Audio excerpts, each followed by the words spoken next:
Murder case था, हत्या करने पर 302 होता था। अब वो बदलकर 302 की जगह हो गया है 101। भारतीय दंड संहिता जैसी कोई चीज़ नहीं रही, उसका नया नाम हो गया है भारतीय न्याय संहिता। आईपीसी खत्म और बीएनएस शुरू। आपका मामला गर्दनीबाग क्षेत्र से आप पहुंच गए पाटलिपुत्र थाना में। जी, अब जी। पाटलिपुत्र थाना आपको भगा नहीं सकेगा, उसको 0 नंबर का एफआईआर करना पड़ेगा और उसके करने के बाद वो उसको गर्दनीबाग भेज देगा। ये परिवर्तन है, मतलब नई बोतल में पुरानी शराब। मान लीजिए कोई ठग है, अब आप ठग ठग तो ठगी करा, आप उसके लिए 420 कहें उसको कि 316 कहें, इससे क्या फ़र्क पड़ता है? अब ये लोग ऐसा दिखा रहे हैं जैसे इस नए कानून आने के बाद शेर और बकरी एक ही घाट पर पानी पिएँगे। एकदम लगेगा कि राम राज्य आ जाएगा। हम बिहार के संदर्भ में देखें, हुँ। तो पहले से मुख्यमंत्री माफिया के चरणों में हैं। बीच में तो अभी मतलब पूरा ये मोदी ने लोकतंत्र को लिकतंत्र बना दिया है। नीट का पेपर लीक कर रहा है, राम मंदिर की छत लीक कर रही है, अब रामलला छतरी लगाए हुए हैं। नमस्कार, आप देख रहे हैं एनबीसी 24 और मैं हूं आप सभी के साथ ब्रह्मचारी आशीष। आज 1 जुलाई से भारतीय न्याय संहिता को लागू कर दिया गया है। सड़क से सदन तक इसकी विशेष चर्चा है, क्योंकि अब से आपराधिक गतिविधियों को लेकर के तमाम सारी चीज़ों को इसमें एक साथ समाहित किया गया है। इसके ऊपर विस्तार से जानकारी लेने के लिए हमारे साथ पूर्व आईपीएस अधिकारी अमिताभ दास जी हैं, उनसे जुड़ेंगे, सीधा-सीधा बातचीत करेंगे। सर, सबसे पहले दर्शकों को हमारे ये बताइए कि भारतीय न्याय संहिता के पीछे की वजह क्या है और इससे पहले किस तरीके से कानून व्यवस्था चलती थी? देखिए, मैं शुरू से समझाता हूँ दर्शकों को कि थोड़ा ये जटिल मामला है, इसलिए आसान शब्दों में समझाता हूँ। देखिए, पहले से जो 3 बड़े कानून इस देश में था, उनको आपराधिक कानून कह सकते हैं। 3 बड़े कानून जो थे, वो 19वीं सदी के थे। अंग्रेज़ों के ज़माने से चले आ रहे थे। 3 बड़े कानून थे। एक तो 1860 में बना भारतीय दंड संहिता था, जिसको आईपीसी कहते हैं, इंडियन पिनल कोड। जी, दूसरा उसके अगले साल 1861 में बना हुआ था दंड प्रक्रिया संहिता, सीआरपीसी। जिसको सीआरपीसी कहते हैं, क्रिमिनल प्रोसीजर कोड। और तीसरा था भारतीय साक्ष्य अधिनियम, ये 1872 में बना था, इंडियन एविडेंस एक्ट, जिसके द्वारा आप सबूतों के बारे में जो था। तो ये समझिए 1860 1870 से अभी 2024 में है, मतलब लगभग 150 साल पुराने ये कानून थे, अंग्रेजों के समय में भी और आज़ादी के बाद भी। उसके बाद ये जो सरकार अभी जो चल रही है, मोदी सरकार, इसने पिछले साल 2023 में इन तीनों को हटा के इनकी जगह 3 नए कानून लाए। उस पर पिछले साल 25 दिसंबर को क्रिसमस के दिन राष्ट्रपति महोदया के दस्तखत हो गए। मतलब राष्ट्रपति के दस्तखत के बाद वो एक्ट बन गए और आज यानी 1 जुलाई 2024 से वो तीनों लागू हो गए हैं। अब देखिए, मैं फिर बताता हूँ, उसमें अब क्या है कि अब भारतीय दंड संहिता जैसी कोई चीज़ नहीं रही, उसका नया नाम हो गया है भारतीय न्याय न्याय संहिता। संहिता। आईपीसी खत्म और बीएनएस शुरू, पहली बात। दूसरी बात, अब सीआरपीसी जैसा कोई कानून नहीं रहा, अब नया कानून हो गया है भारतीय नागरिक सुरक्षा संहिता, है ना? जी, जी। और तीसरा जो था उसमें खास नाम में नहीं फ़र्क आया है, वो इंडियन एविडेंस एक्ट पहले भी था, अभी भी वो भारतीय साक्ष्य अधिनियम रह गया। बस साल बदल जाएगा, पहले वो 1872 का था, अब वो 2023 का 23 रहेगा। का हो हाँ, जाएगा। क्योंकि 23 को राष्ट्रपति का दस्तखत हुआ। तो ये है। अब आप पूछेंगे कि इसमें क्या-क्या परिवर्तन हुए हैं, तो मैं मोटा-मोटी बताता हूँ। अब जैसे आईपीसी की कई में धाराएँ रहती हैं, तो जैसे कि एक धारा थी, आम लोग भी जानते हैं, 302। जी, मर्डर केस था, हत्या करने पर 302 होता था। अब वो बदलकर 302 की जगह हो गया है 101, है ना? पहले हत्या का प्रयास था, वो था 307, 307। अब वो हो गया है 109, है ना? इसी तरह पहले ठगी का मामला था 420। हाँ, जानते होंगे लोग, समाज में 420 कोई ही। किसी भी 2 नंबर के आदमी को कहते थे कि इसे 420 ही करता है। राज कपूर की एक फ़िल्म भी बनी थी, स्त्री 420। जी, जी। तो ठगी का जो आईपीसी था वो था 420, अब वो हो गया है 316, है ना? इसी तरह और भी बदला है, जैसे 144 सीआरपीसी, आप पहले सुनते होंगे कि अरे धारा 144 लगा हुआ है, हुँ, हुँ, हुँ। लोग इकट्ठे नहीं हो सकते हैं, है ना? तो उसका अब हो गया है 189। तो ये सब परिवर्तन है। और देखिए कुछ परिवर्तन कैसे हुए हुए हैं, मैं बताता हूँ। बहुत ज़्यादा बोलूँगा तो वीडियो लंबा हो जाएगा, थोड़ा संक्षेप में बता रहा हूँ। अब जैसे पहले राजद्रोह की सज़ा थी, 124 आईपीसी में राजद्रोह की सज़ा थी, जिसको इंग्लिश में सेडिशन। सेडिशन कहते थे। जी। ये अंग्रेज़ों के ज़माने का था। तो अब जब हिंदुस्तान आज़ाद हो गया है, तो फिर राजद्रोह सुन के थोड़ा अटपटा लगता है, अब तो हम किसी के गुलाम नहीं हैं, कि राजा के विरोध में हम लोग कुछ कर देंगे। तो अब उसको हटा के देशद्रोह कर देशद्रोह, दिया गया है। ट्रीज़न। हाँ, ट्रीज़न। जी, और 152, पहले जो आईपीसी 124 था, वो अब 152 आईपीसी हो गया है। जी। इसी तरह देखिए पीसी में भी कुछ बदलाव हुए हैं, जैसे एक तो नाम का बदलाव हुआ है, उसका नाम भारतीय नागरिक सुरक्षा संहिता हो गया संहिता है। हो गया। कुछ उसमें बदलाव किए गए हैं, जैसे एक है कि 0 नंबर का एफआईआर। अब 0 नंबर का एफआईआर समझ लेते हैं, जैसे आप जानते होंगे कि थानों में बहुत फेंका-फेंकी होती है। आप गर्दनी बाग थाना जाइएगा, एफआईआर कर दें तो बोलेगा नहीं, नहीं हमारा नहीं मामला है, ये है पाटलिपुत्र तो थाना का। यानी कि अमिताभ दास जी, अब कोई किसी भी थाने में जाकर के अपनी शिकायत दर्ज करा सकता हाँ, है। वही वही सरल शब्दों में मैं समझा रहा हूँ, तो वो फेंका-फेंकी होती थी। मतलब थाना वाले फेंकते थे कि हमारे थाने का मामला नहीं, उसका है। अब है कि नहीं, ऐसे सुप्रीम कोर्ट ने पहले भी ये फैसला दिया था, लेकिन अब इसको बाकायदा इसमें शामिल कर दिया गया है कि 0 नंबर का एफआईआर होगा। मान लीजिए आपका मामला गर्दनीबाग क्षेत्र से आप पहुँच गए पाटलिपुत्र थाना में। जी, अब जी। पाटलिपुत्र थाना आपको भगा नहीं सकेगा। उसको 0 नंबर का एफआईआर करना पड़ेगा और उसके करने के बाद वो उसको गर्दनीबाग भेजेगा। मतलब जी। थाना आपको नहीं भगा सकता है कि हमारा मामला नहीं है। ये एक बड़ा फ़र्क है। दूसरा जो बड़ा फ़र्क है वो ये है कि यदि पुलिस आपकी तलाशी लेती है, मान लीजिए आपके घर में पुलिस आई और कहेगी कि हमें आपकी तलाशी लेनी है आपके घर की, हमें सूचना मिली है कि घर में कुछ आपत्तिजनक चीज़ें हैं, मादक द्रव्य हैं या हथियार हैं या विस्फोटक सामग्री है। तो पहले ये सीधे पुलिस तलाशी ले लेती थी और उसका दुरुपयोग भी होता था।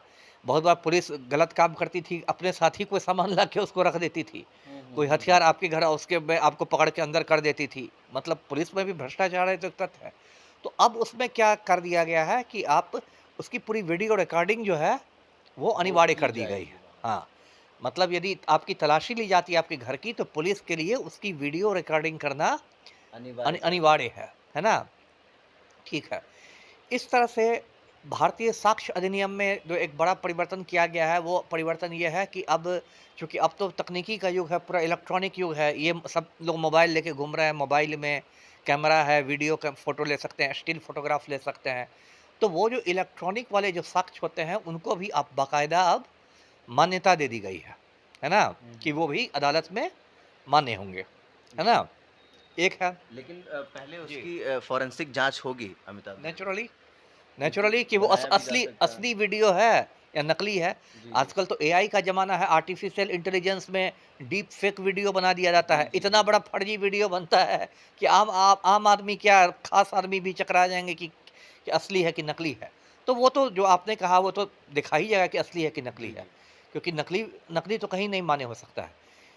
इसके बाद देखिए कुछ पुराने कानूनों को ये किया गया, हटाया गया है। जैसे पहले एक धारा 377 आईपीसी था।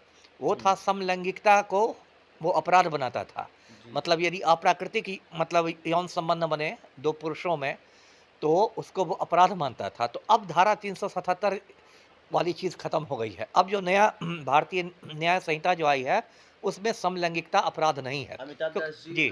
मैरिटल रेप से भी जुड़ी एक जो है बदलाव इसमें देखने को मिली है, वो क्या है? मैरिटल रेप वाला है मामला, लेकिन वो उसको अभी वो उसको बदलाव हम नहीं कर सकते हैं, है ना? ठीक है, उसको मतलब रेप रेप केस जो में है उसको लेके बहुत बदलाव हुआ है, लेकिन मैरिटल रेप पर अभी चूँकि सुप्रीम कोर्ट का फैसला भी बहुत क्लियर नहीं है और इसको सुप्रीम कोर्ट ने भी अब तक नहीं माना है, इसलिए ये वाला अभी उसको हम लोग नहीं मान सकते हैं कि मैरिटल रेप के कोई बड़ा बदलाव हुआ है। रेप केस में जो बड़ा बदलाव हुआ है, वो ये एक तो सीधे उसका नंबर बदल गया, पहले वो 376 था, अब वो 63 हो गया है। हुँ, हुँ। भारतीय न्याय संहिता 63 63। 63। दूसरा बड़ा बदलाव हुआ है कि रेप केस में 7 दिनों के अंदर डॉक्टर को मेडिकल रिपोर्ट देनी होगी। हुँ। ऐसा नहीं कि उस पर हम बैठे हुए हैं 6 महीना, साल भर आ रहा है। 7 दिन की एक समय सीमा बाँध दी गई है और नाबालिग के साथ दुष्कर्म में अब मौत की सज़ा भी हो सकती है। ये एक बड़ा फ़र्क है ना? मौत की सज़ा जी। भी हो ऐसे तो इसके देखिए, इससे कोई बहुत ज़्यादा क्रांतिकारी चीज़ें नहीं की गई हैं। जैसे नाबालिग वाली जो बात हुई मौत की सज़ा, तो पोक्सो एक्ट जो हाँ, पहले बना हुआ है, POCSO act. Protection of children from sexual offences जी, जी। पोक्सो, जी, जी। नाबालिग से उसमें भी इसका प्रावधान है। भले वो मिलता नहीं है, जैसे अभी आसाराम बापू जोधपुर जेल में बंद है, तो क्यों जी, बंद जी। है? पोक्सो एक्ट में बंद है। तो ये भी पहले से था, तो उसको ये किया गया है। तो मोटा-मोटी ये है, इस तरह से बदलाव हुए हैं। अब देखिए, मैं व्यक्तिगत रूप से आप मुझे पूछिएगा, तो मैं कोई इन्हें मतलब इस परिवर्तन का बहुत स्वागत मैं नहीं करता हूँ। अब हुआ क्या है देखिए, इनसे परिवर्तनों से होगा क्या? बेसिकली ये परिवर्तन है मतलब नई बोतल में पुरानी शराब है ना? हुँ। नई बोतल में पुरानी शराब है। मान लीजिए कोई ठग है।